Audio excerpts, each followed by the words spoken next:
Welcome everybody to our team's press conference at Zandvoort ahead of the FIA Formula One Dutch Grand Prix. Joining us today, left to right, we have James Vowles, Peter Bayer and Ayao Komatsu. Very warm welcome to you all. James, if we could start with you, and can we start by talking about drivers? Both have re-signed. Just how important is that stability for you and the team? Yeah, it's vitally important. When you're going through what we're doing at the moment, which is large transformations, large swathes of big changes, the stability that Carlos and Alex provide is huge. And Alex has obviously been there since 22. He wants this project to be successful. But having Carlos there by our side as we go through that is vitally important. It shows everyone in the outside world, we give them obviously an inside scoop as to what we're doing, what was gone wrong, and how we fix it. But I think it clearly demonstrates to the world that their belief in the project's still there. It's been a difficult year, but it's good in the long term. Now, to quote Niki Lauda, you learn more when you lose than when you win. What have you learnt about those two drivers during this difficult 26? If I start with Carlos, he is immensely good. His attitude and approach doesn't change, irrespective of whether he's fighting for 18th or a podium. And that's quite unique. Normally you'll see a change in persona from individuals. The more frustrated they are, the more emotion kicks into it. And Carlos doesn't have that at all. He's just driven by constant performance improvements, fundamentally, that is what you need to be driving yourselves forward. With Alex, he's obviously been here for a long time. What he's able to bring is he's able to see how the team was 3 years ago, for example, and actually paints a really good color and light as to, even when everyone's mood is a little bit more downbeat, it becomes harder to become more upbeat as you drop down the grid. He's able to demonstrate how those changes are having material impact. So they bring different aspects to it, but both are a strength. Okay, so both drivers re-signed. You've done a lot of hires as well. And can we talk about Piers Thin? Because he's just started at the team. How's he settling in? What kind of an impact are you expecting him to have? Yeah, Piers is fantastic. I mean, he knows what championship looks like. He's won 2 championships in the last few years, and he understands everything, from whether we're talking from the very start of a concept all the way through to the delivery of products. So whilst he's here effectively acting as our, in F1 terms, COO, looking after the production, he's not. He's in a far bigger role than that, allowing us to really start accelerating our processes. We're behind, there's no doubt about it. The cost cap's a great thing, but it's also locked in 20 years worth of underinvestment. And what Piers is able to do is to give us areas where we can definitely move forward at a much higher pace than we were before. And in terms of 2026 versus 27, where are you in the factory at the moment? The main element we're working on is some new chassis that will come in this year, which will carry over into next year. So they're effectively a transition point. But what's really important in that is not the chassis themselves. The challenge to the business was innovation. It should be done in a completely different way that's never been done before, that has material output, which can be cost, time, and weight. In fact, it's all 3 in this circumstance. And it's sort of a class-leading project to demonstrate that whilst we are where we are on the grid and it's not where we want to be, we will still keep pushing these innovation boundaries throughout. So that work is ongoing. It will come in this year as the result of it. We still got a little bit more performance to add, but it won't make a material impact. When we look at where the grid is right now, we are too far away. So a lot of our focus is really going into next year, especially since there is a power unit change and an aerodynamic regulation change in order to sort of get back onto, let's say, a solid foundation. James, thank you very much for that. Peter, if we could come to you now, and we will start with drivers as well. Can you give us a chronology, first of all? When were you first informed of Isaac Hadjar's wrist injury and the changes that needed to happen as a result? Yes, good afternoon, everyone. Look, it was late last week when I learned about the injury. Then obviously the phone started ringing, a couple of phone calls, and then Tuesday the decision was taken on how we will go into this weekend. In terms of changes, honestly, I think as much as we do not like these things to happen, once it happens, we know what to do. You follow sort of the checkbook. And I guess the biggest change really was for Yuki's travel plans to get him back from Greece and into the simulator to give him the biggest support we can. It's a big ask for Yuki, isn't it? Because he hasn't driven a 2026 car. What advice have you guys given him coming into the weekend? Yeah, that's true. On the other hand, Yuki, for him, was a bit of a homecoming. He knows the team, he knows the mechanics, he knew his way around the garage.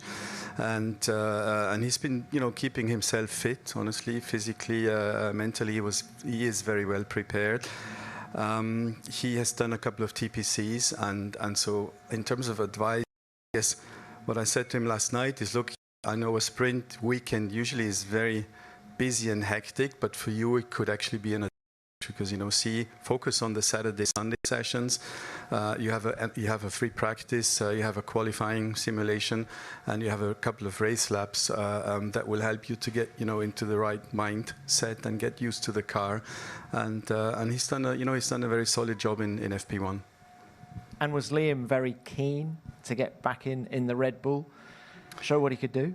Yeah, I mean, all the boys are Red Bull drivers, and so in the end, for them, to get into a car that's faster, that's made to fight, with the other top teams, is always an interesting opportunity, and I guess it's part of our job as Racing Bulls. We're the biggest talent incubator on the grid. We've developed more than 20 drivers over the years, and so they're ready, and I think he will enjoy that as much as Yuki does to be back in the car.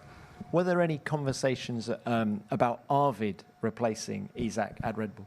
No. Look, he's still in his rookie season. He's never driven around here, and we really want him to focus on his career, on his performance. So no, that was not a discussion. And just looking further ahead, well, we heard about Max Verstappen's renewal yesterday. When have you got news for us about your 2027 lineup? Yeah, great news on Max, honestly, because that's obviously calming the whole system down, and at the same time, we're very happy with both Liam and Arvid and the job they're doing. So we're not in a rush. We have a good pool of drivers coming up through the junior program. So I guess Alan really wants to keep everyone calm, everyone focused, and he will decide when the perfect moment is to inform the drivers and everyone here. Okay, Peter, thank you very much for that. Ayao, if we could come to you. We'll come to drivers a little bit later. Let's start, if we could, with the car, because let's talk about pre-summer break. It was a frustrating run for you guys. Can you just clarify what the issues are with the car? Yeah, before coming into this season, this is the biggest regulation change ever, right? So us being the smallest team, we expected we're going to really be struggling to keep up with the other big boys on the development race. So we started the season extremely well, much better than anyone can think of. And then from that moment, I think that's the reality. With our constraints, we're trying to develop the car as fast as possible, but the other guys putting a performance on the car faster than us. So that's the reality. And then, to be fair, honestly, it's nothing against the guys in the team. They're doing fantastic jobs. They're working together. And then for us to have a chance to keep up with the other guys, everything has to be perfect, right? Everything. Then in life, that's not something you can ask for all the time. So I really do think I need to provide them with better environment, facilitate, so that they can show what they're capable of. I'm sure of that. But the good thing is, those tough times show the character, right? And then there's no blame culture. We looked at the problem, what's the issue, where we're lacking downforce, why the drivability is not great, what other drivers are struggling. So we all on the same page, trying to fix the issue, trying to put performance on the car. But of course, again, that takes time. Like James said, lots of things we're putting in place will take time for it to be materialized. But we just got to believe in ourselves, the teamwork, support each other, and we'll get through it like we did last 2 years. So you say it takes time to put the developments on the car. What have you... Can you give us a... Upgrades in next race to start off with. You had a phenomenal run at the end of last year. With upgrades on the car, is there any chance that we see you guys getting on a bit of a run like you did late last year? Look, again, like I said, this year is the first year of a big regulation change, so gaps are much bigger than last year. Last year, I can't remember how many cars are within 1/10, right? That was great, but this year that's not the case. We're talking about, from our side, it's like 2 seconds, right? So it's huge. So it's not going to be suddenly we leaping from where we are to suddenly challenging in a top 8 position, but it's incremental changes. We got to prove to ourselves that we can solve these issues together, then we can identify and solve it, because that gives us the confidence to go into next year. You know, I believe you got to face what's in front of you. You cannot just say, okay, this year we can't do it anymore. Can you, any idea when we will know? No, not really. We're not in any rush. You know, we focused on our 2 drivers, Ori and Esteban, trying to get best out of them. You know, they've got the tough challenge, right? You know what they're capable of. You know, Ori showed repeatedly, Esteban, when he is happy with the car, you know what he can do. So we need to really just focus on providing them with the best possible car, best setup, adaptation, and get best out of them. And then both of our drivers are fully focused, so at the moment we focused on that. Final one from me. I'd just like to ask you about a quote from your predecessor, Günther Steiner, who said recently that he thinks Gene Haas has lost interest in Formula One. Have you seen any evidence of that?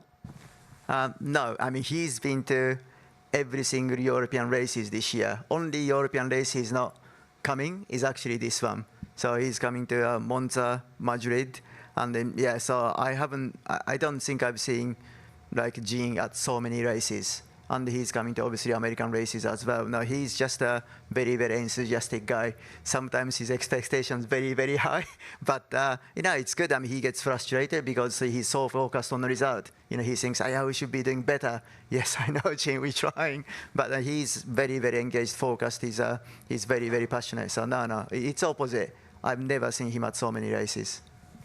Ayao, thank you very much for that. Let's now open this to the floor. We will start with the broadcasters, and if we have no broadcasters, let's bring it to the written media, please. First one, name and publication. Hi, I'm Oliver Jensen, Web.de. Question to James. Can you tell me what is the main problem in this season, and what do you think is possible in the next year, in the next couple of 3, 4 or 5 years? Do you think it's possible to fight for a championship in the next 5 or 6 years? It's problems this year are the following. Ayao said it, but this is the largest regulation. I've been in the sport 26 years. This is by far the largest regulation change we've ever done. And it exposed the teams that haven't got all of the systems and fundamentals in the right place more than ever before. I mean, you can see in a sustained arena, teams ended up being within, I think, half a second, pretty much all of us. But when you start now having to explore much wider bases, much more complex cars, and big challenges, for us, our first problem was the car was very heavy. Ultimately, weight is an output when you start running out of time, just to be very clear about it. Second is we couldn't produce it on time and to budget. A lot of that is experience, knowledge, systems and processes that go underneath it. It's not a lack of work, I have to say that. There are individuals that up until the August break had been working 6 or 7 day weeks and 16-hour days. It's not a lack of passion and dedication, but it is definitely efficiency on output from where we are, and we have to fix that to get better. That then has a carry-on effect. We've spoken about it fairly openly, but the car we had in Miami was in reality the car that was due in Melbourne. The car that we had in Miami was actually still in our wind tunnel in November. And you're comparing it to cars up and down the field that are much more advanced than that. So we've fallen behind in that regard, and we're still playing catch-up from what was this winter, which is painful and frustrating. Answering your second question, step one of this, I suspect next year will be easier simply because a lot of it is carryover. We can see the regulation set, the chassis, we're going to do the chassis in year, that will carry over. That will take a lot of load out of the system. But we're still having a regulation change. And my biggest question will be, is every regulation change just going to benefit the teams that have very established systems, so you see a widening of the gap? And it makes it hard to answer your question on championship, because we have to get on top of that first. What I define as good within our organization is when you put a large change and input in, we're not falling behind relative to others. In fact, we're coming up with ideas that others aren't at the moment. And that's simply not a reality behind Williams today. I suspect within the next 2 to 3 years, we have some very good people that have joined. Piers was a good example of it. He's not the only one. We'll actually start to be able to produce a car on time, to budget, to the specification required, and our development rate should be at the right level. but all of the other teams are going to be moving forward as well. So within the end of your timeline, I hope that Williams is recognised as a severe threat for that, but I think it's just far too early to be talking about championship. Let's fix our first problems now. Thank you for that. Next one. Adam Cooper, F1 for all three of you. We still don't have any clarity about the end of season Middle East races. How much does that complicate things in terms of balancing the budget cap, power unit usage, planning sea freight and so on? And would you be happy to race in Imola in December, and any concerns about the weather there? Obviously, Peter might have some local knowledge. I'll kick off if you like. It's not a cost cap issue per se. I think net is probably zero, maybe even help you depending on where you are on attrition.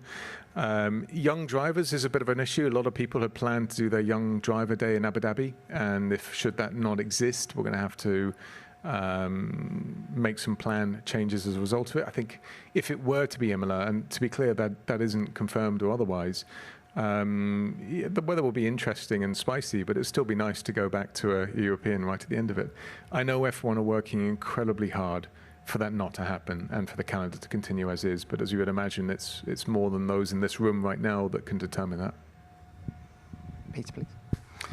Yeah, not much to add. I mean, we're not, again, same thing, we're not in a rush to take a decision. I think, Stefano and the team do everything they can. I guess the only thing I could add to what James said is that, that eventually if we would lose those two races, that would certainly have not an impact on the cost cap, but on the P&L, and that's something that we would hopefully want to avoid. As much as I love racing in my backyard, I definitely prefer to go to Qatar and Abu Dhabi. I have nothing to add. All right, thanks all. Next one, please.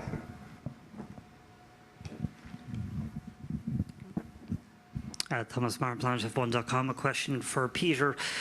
Peter, we saw Dan Follows arrive at the team a little bit earlier on this year. Can you talk a little bit about the extent of the impact he's had on the car's development this year, his relationship with Tim Goss, and how much impact he's had on the strength of the development over the course of the last few months? Yeah, I think what we currently see, and speaking about our on-track performances, that really goes down to big investments which we have seen over the last years, thanks to our shareholders, our partners, and then ultimately to Alan and Tim building a team and a structure and a culture that really allows people to work and to push, and it's something that I see every day. There's no blaming, there's no BS, and there's true performance obsession with very clear responsibilities, and then integrated extremely well. Honestly, from his background, we had a bit of deficiency on the aerodynamic side. He immediately started to work well with everyone in the team. They're supplementing each other in a very strong way, and I think it's difficult to say whether he had an impact on what we see today, because we're having a couple of more bits coming over the next races, and but he's been definitely a big and valuable addition to the team. Thank you. Next. Nigel Chew, Sky Sports. Question to Peter, just here at the back. With Liam and Arvid performing as well as they are this year, is it almost a nice problem to have, given Red Bull potentially want to promote Nicolas Solov, who's leading the F2 Championship? Does that give you a bit of a problem looking at next season? No, because look, we as I said before, Arvid and Liam are both doing a fantastic job. I mean, Liam is, I think, on P9 currently in the drivers ranking, and he's shown great pace in qualifying and in races. And same really goes for Nicolas, who's doing a really good job in Formula 2. We will actually run him next week in a TPC in Imola, and just to continue to help prepare him. And but that is ultimately the drivers lineup for next year is a decision for Alan to take, and so he will do the best thing for the team. Thank you. Another one? Yes, please. Jack Smith, Motorsport Monday. Question for James. When Carlos signed for the team, We saw in the surprise announcement to everybody in Grove what an impact it had and what a morale boost it had. Did you feel then that there was an extra pressure to you to keep hold of him, not just because of the talent he brings on the track, but also the galvanising effect he has on everybody in the team? First of all, I would say it's both. I don't know if we publicised the Alex one, which we did the day before, but it was a very similar response. It's a team that's hurting. There's no doubt about it. We're not where we want to be. This is not what we planned for. And so to have the news that two of your leaders are by your side and growing with you and believe in the journey you're on is incredibly powerful for an organization, especially when we're asking what we are of them.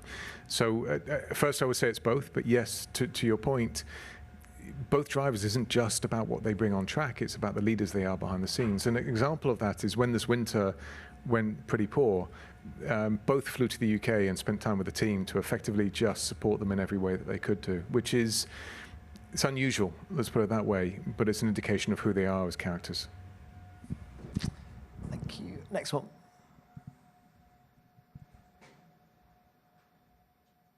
John Noble from the race. With V8s coming for 2031 at the latest and a push to reduce car weight, the topic of refueling's come back on the table. What do each of you think about the idea of bringing refueling back? Is it more entertaining despite the costs and safety element? Ayao, can we start with you? I'm personally not a big fan of refueling, really. I mean, I'm not. Did I say I am? Yeah, okay. No. I'm not. And then even like when I was watching from outside the refueling area, it's just the race was so difficult to understand as a spectator sitting on the stand.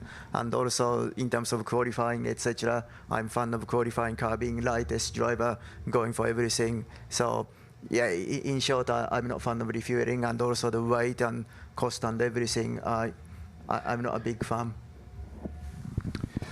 I remember when I was still working with the FIA, we had a working group about how to, with Formula One, Ross Brawn back in the days and his team, how to improve the entertainment, the spectacle. And one of the big ideas of some people was refueling, and then we were digging very deep into like historic footage, data that we had.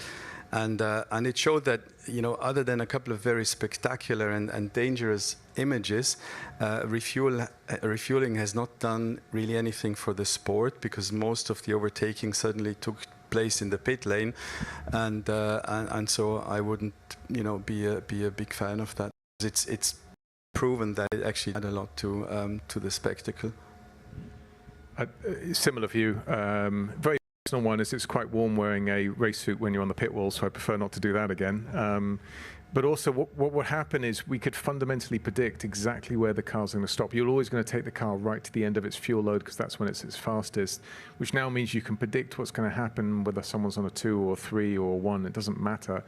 And actually, nowadays with the exposure to the outside world, everyone will start getting that information. It actually takes quite a bit of the intrigue out of it for me. I think the concept behind it is more, let's keep the car mass low, completely in support of that. I think going back to refueling is not the right solution for it, however. Okay, thanks all. Next.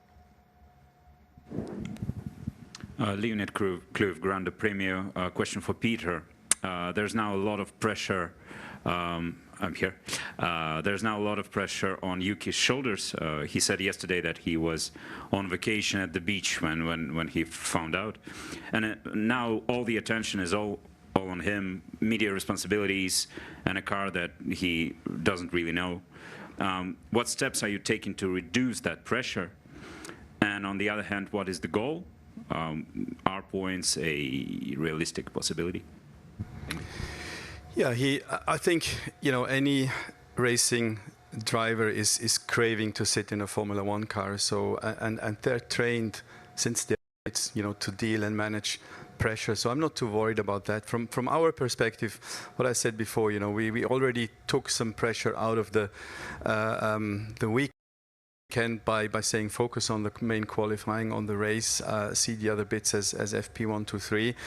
I know Alex and the comms team, they're trying to keep his other obligations to an absolute bare minimum. The social media team had to accept 10 minutes instead of half an hour, and for the rest of it, I think that for him, I would rather see the big opportunity than the pressure, because he wants to be in Formula One. He wants to show the world that he can do it, and honestly, if he continues to build, as we said, he has a car that's capable of doing of running into the points. Whether it's possible or not, we'll see on Sunday. Thank you. Next. Dan Lloyd, Race Car Engineering. Question for James, if you can see me. How big a departure? Yeah, it's like the eclipse. How big a departure will the new chassis be to what you started the current season with? Okay, it'll be lighter, but opportunity to kind of overhaul the aero, the packaging, and to get to where you need to be. It sets us up well for next year is probably the right way of putting it, but it can, much as what happened actually between 24 and 25, there's quite a bit you can do. The chassis isn't as vital in that regard in the aero platform as you would have thought these days. So there's some modularity into it. It's probably the right way of putting it. Okay, thanks. Another one? Yes. Hi, Stijn Keuris, Panorama. Also a question for James. We have the F1 Academy with us this weekend, and I think your team has a great example in Jamie Chadwick of a female driver being able to achieve a professional racing career. On the other hand, I believe the numbers say that still girls are twice as likely than boys to drop out of racing in the first 5 years after starting. Do you think that your team, with the example that you have in Jamie, or maybe F1 in general, can help these girls in, maybe closing that gap and stay longer in the development pipeline to actually reach a level that they can achieve something? I mean, short answer, yes. So I love F1 Academy, and well done to Susie and everyone else for it. But we are also investing in young karters, female young karters. Sarah was one of the examples of that, and proper investment as well. Because what's really missing, you're right, some drop out, some honestly are not where they need to be on the table. There's others that have the strength behind it, but the funding isn't always behind it. So whilst F1 Academy is important to me, that's just the beacon. What's really important is that grassroots investment into young talent. What's missing is it's like anything. The pipeline, if we just took male racing drivers, the pipeline is the only ones that make it up into Formula One are pretty much multiple European world karting champions, then win normally in their rookie, or at least the bare minimum of their second year in Formula 4. And the point from that point onwards is they're multiple world champions. That's how you get into Formula One. But the pipeline is tens of thousands of individuals that you choose from. So the bigger the amount of individuals that are available to you, the higher the probability of choosing the talent. And so our responsibility in that is to go in and try and improve that pipeline and find talent and invest in them. Okay, James, thank you very much for that. Thank you to all three of you. We are out of time. Best of luck for the rest of the weekend. Thank you.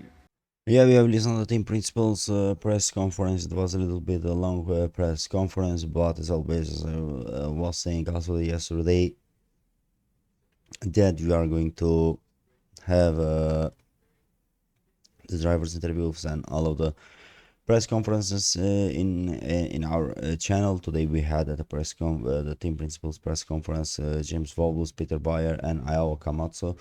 As always, I have take some notes on my phone, and I will read them to be more clear with my opinions, and actually to have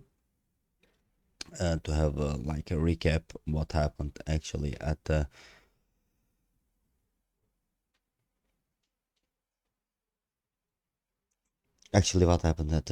Team Principals press conference. James Vowles was immediately questioned about the keeping both Carlos Sainz and Alex Albon, and he made it very clear how important that stability is for the project. Williams is going through a massive transformation behind the scenes, and despite what has been difficult in a 2026 season, Vowles believes having to experience the drivers who still believe in the project sends a very important message.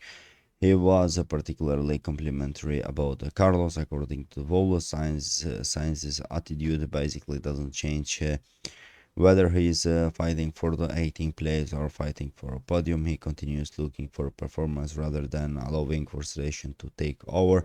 With Albon, it's slightly different. Alex has been with Williams long enough to understand just how much the organization has changed, and Vowles believes that perspective helps the team during difficult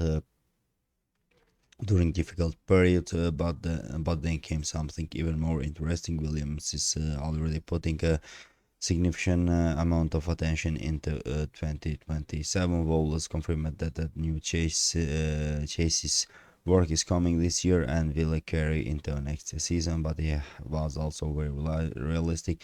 There is still some performance coming to the current car, but he doesn't expect it to completely transform Williams' position. They are simply too far away right now, and that tells you where Williams' priorities are beginning to move. The team isn't abandoning 2026, but the bigger objective is clearly making sure the foundations are right for the next year.